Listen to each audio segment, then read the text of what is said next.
The Führer's Shadow. The astonishing, untold corners of Hitler's rise and ruin. In the spring of 1945, as Soviet artillery shells rained down on the crumbling bunker beneath Berlin, a German soldier named Helmut Altner scribbled a single line in his diary. He wasn't writing about the war, the Jews, or the Allies. He was writing about the smell. The Führer, he wrote, smells of almonds. In forensic science, the scent of bitter almonds is hydrogen cyanide, a poison. 5016.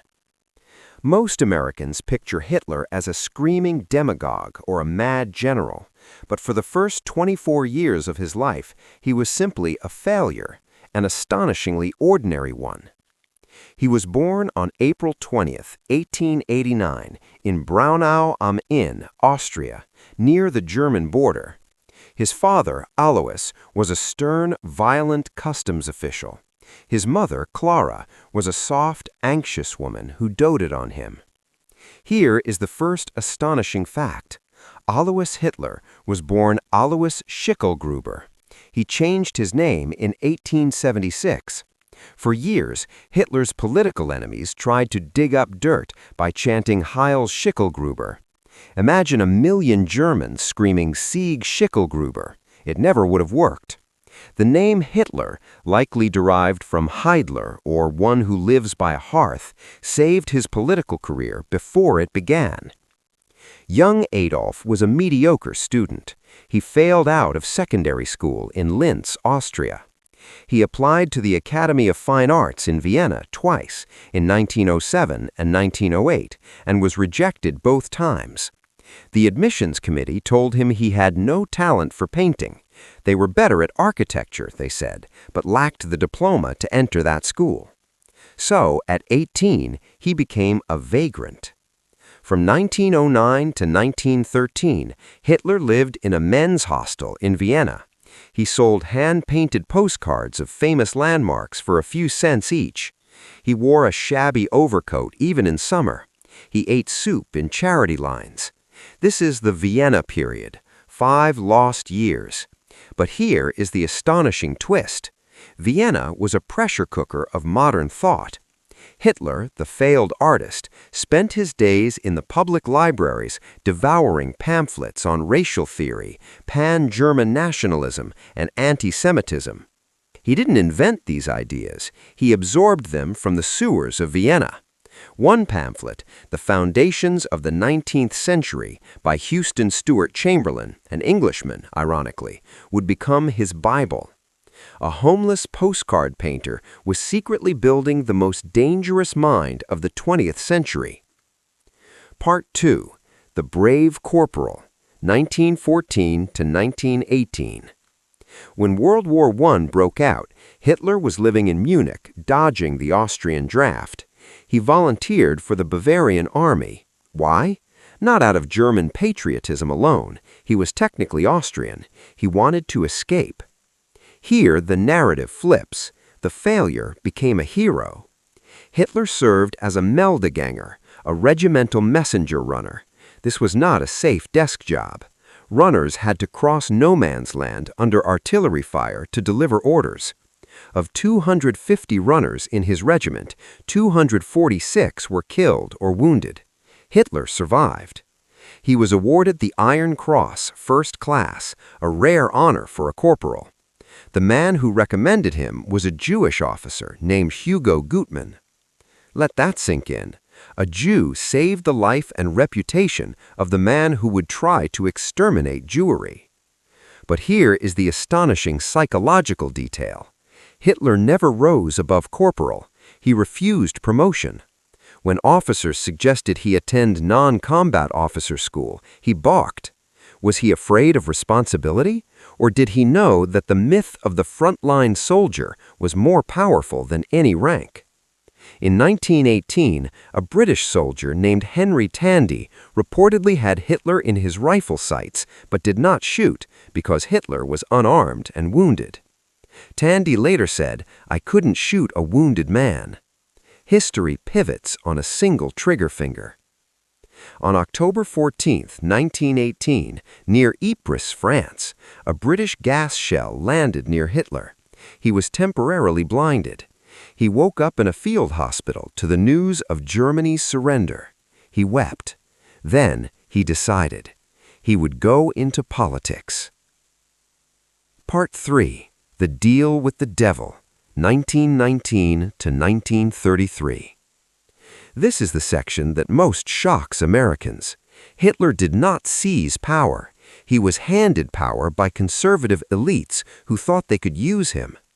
In 1919, Hitler was a spy for the German army, sent to infiltrate a tiny fringe party called the German Workers' Party. He went to a meeting in a beer hall, got into an argument, and gave a speech. The party leaders were stunned. They said, "That man can talk." He joined the next day. Within 2 years, he was its absolute leader.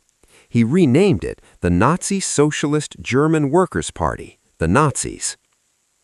But here is the astonishing financial fact. The Nazi Party was broke until 1929. Hitler was financed by a shadowy network of industrialists and international bankers. One of his earliest patrons was Ernst Hampstangl, a Harvard-educated German-American who introduced Hitler to New York-style PR.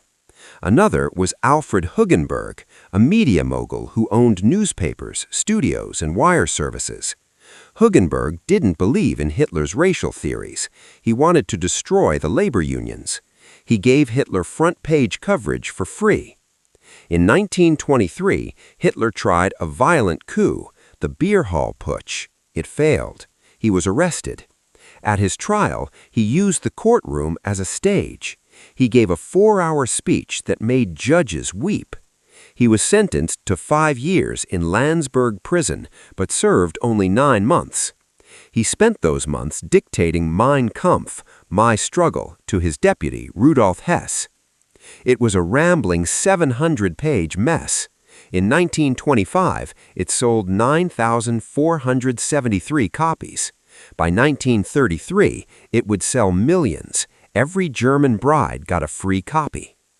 The final deal came in January 1933. President Paul Hindenburg despised Hitler. He called him that bohemian corporal. But his advisors, Franz Papen and Kurt Schleicher, convinced him, "We've hired him," Papen said. "Within 2 months, we will have pushed him into a corner." On January 30, 1933, Adolf Hitler was sworn in as Chancellor of Germany. Papen's mistake is the greatest miscalculation in political history. Part 4. The Great Illusion, 1933 to 1939. For 6 years, most of the world, including U.S. Ambassador to Germany William Dodd, didn't know what to make of him. Hitler fixed the economy, he built the Autobahn, he hosted the 1936 Berlin Olympics. American journalists like William Lee Schreier initially wrote that Hitler seemed like a harmless crank. But beneath the surface, the machinery of horror was already running. Here is the astonishing legal fact. Hitler became a dictator not by shooting his rivals, but by passing laws. After the Reichstag fire in February 1933, which the Nazis almost certainly set themselves, Hitler pushed through the Reichstag fire decree, which eliminated habeas corpus. Then, the Enabling Act gave him the power to write laws without Parliament. He did this with the votes of the Catholic Center Party, who were promised protections for the Church. Hitler broke every promise within 6 months. By 1934, he had murdered the leaders of his own paramilitary organization, the SA, in the Night of Long Knives. He claimed he was saving Germany from a homosexual conspiracy, a lie he invented to justify the killings. President Hindenburg died 6 weeks later. Hitler combined the offices of Chancellor and President. He made the army swear a personal oath of loyalty, not to Germany, but to Adolf Hitler. The American audience might not know this.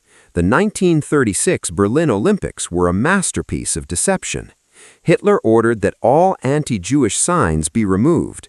He let black American athlete Jesse Owens win 4 gold medals, though the myth that Hitler personally snubbed Owens is false. Hitler had been told by Olympic officials to stop greeting winners after the first day. The real horror? After the Olympics, the signs went back up. The arrests resumed. By 1938, on Kristallnacht,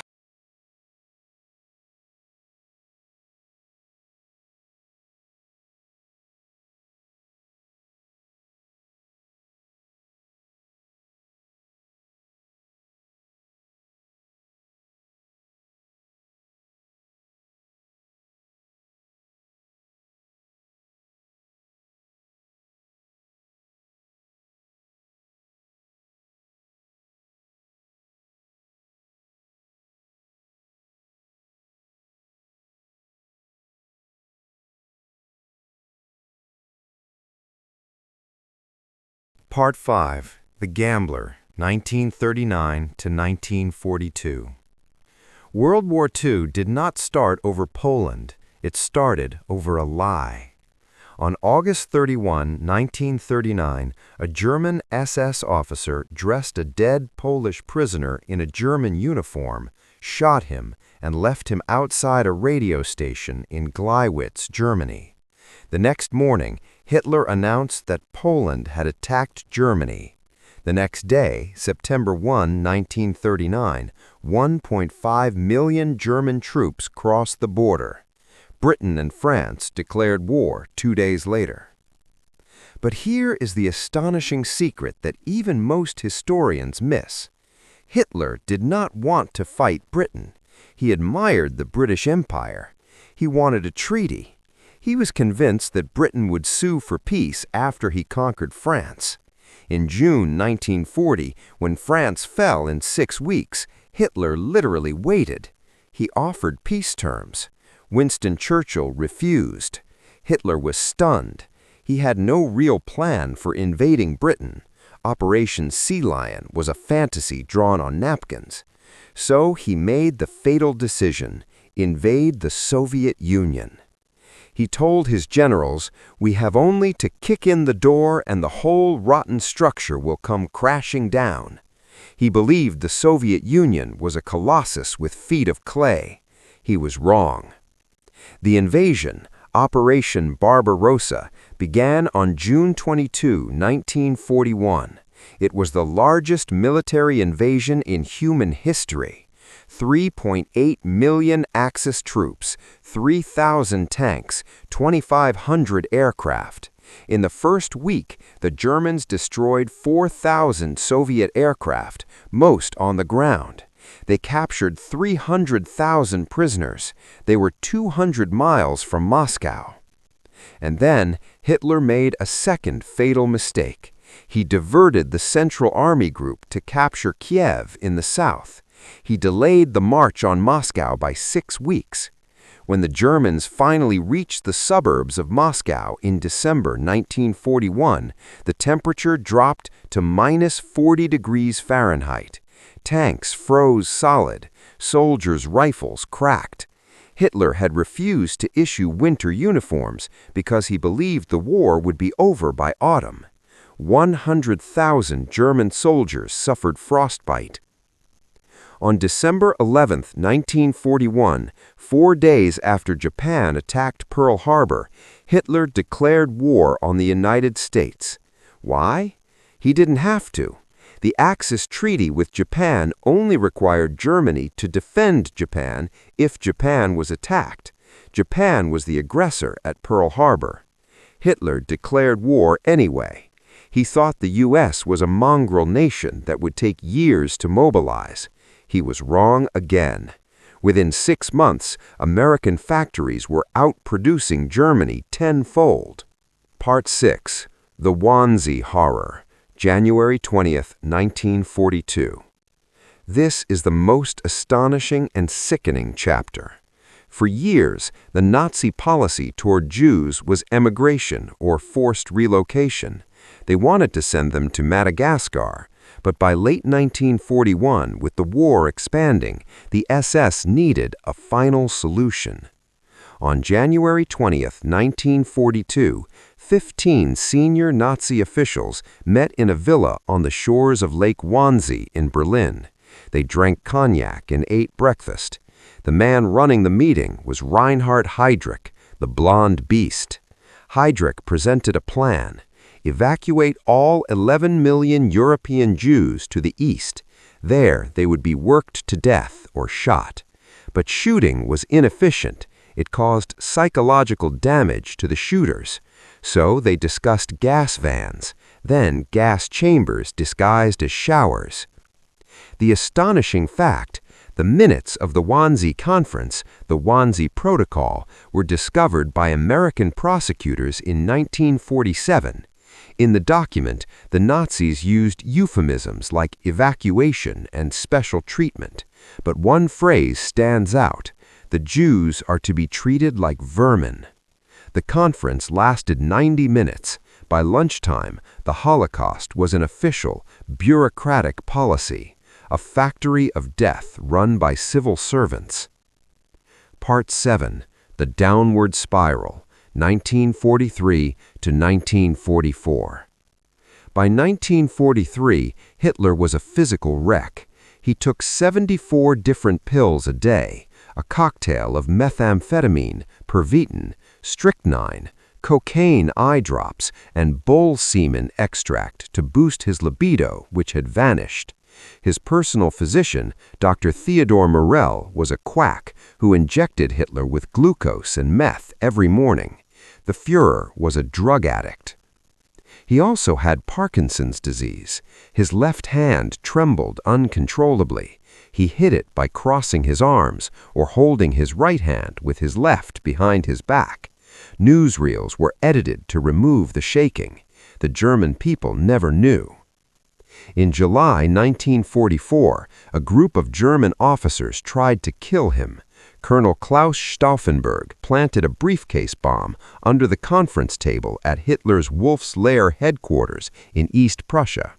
At 12:42 p.m., the bomb exploded. 4 people died. Hitler survived because the briefcase had been moved behind a thick oak table leg. He suffered burst eardrums and singed hair. He took his survival as divine providence. He then executed 5,000 people, including Stauffenberg and Field Marshal Rommel, who was forced to commit suicide. Part 8. The Bunker and the Jawbone, 1945. By April 1945, Hitler was living in a concrete bunker 30 feet below the Chancellery Garden in Berlin. The roof leaked. The air smelled of diesel and sweat. Outside, the Soviet Red Army was 3 blocks away. On April 28th, Hitler learned that Heinrich Himmler, his most loyal SS chief, had secretly tried to surrender to the Western Allies. Hitler flew into a rage. He called Himmler the most traitorous dog I have ever known. That night, he married his longtime mistress, Eva Braun. The ceremony was held in a tiny map room. The only guests were Joseph Goebbels and Martin Bormann. They drank champagne. The next day, Hitler dictated his last will and testament. He blamed the Jews for the war. He expelled both Himmler and Goering from the Nazi Party. On April 30th, 1945, at approximately 3:30 p.m., Hitler and Eva Braun said goodbye to their staff. They went into their private study. A single gunshot was heard. When the door was opened, Hitler was slumped on a sofa, a bullet through his right temple. Eva Braun had bitten into a cyanide capsule. Her body was next to him. His dog, Blondie, lay dead in the next room, poisoned by cyanide an hour earlier to test the potency. The bodies were carried to the Reich Chancellery Garden, doused with 200 liters of gasoline, and set on fire. The Soviets found the charred remains on May 4th. Now, the astonishing final twist.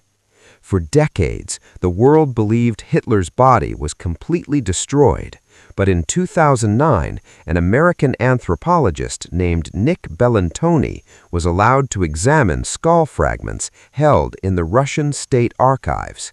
He found a piece of skull with a bullet hole, but the hole was on the left side. Hitler was right-handed. He shot himself in the right temple. Bellantoni concluded, this is not Hitler's skull. It belongs to a woman, likely Eva Braun. So where is Hitler's skull? Did the Soviets lie? Did they burn the real evidence? Or did Hitler, as wild conspiracy theories claim, escape to Argentina? The truth, backed by DNA in 2018, the Soviets burned Hitler's body completely, ground the teeth, which were positively identified by his dental assistant, Kate Heusermann, and dumped the ashes into a tributary of the Elbe River.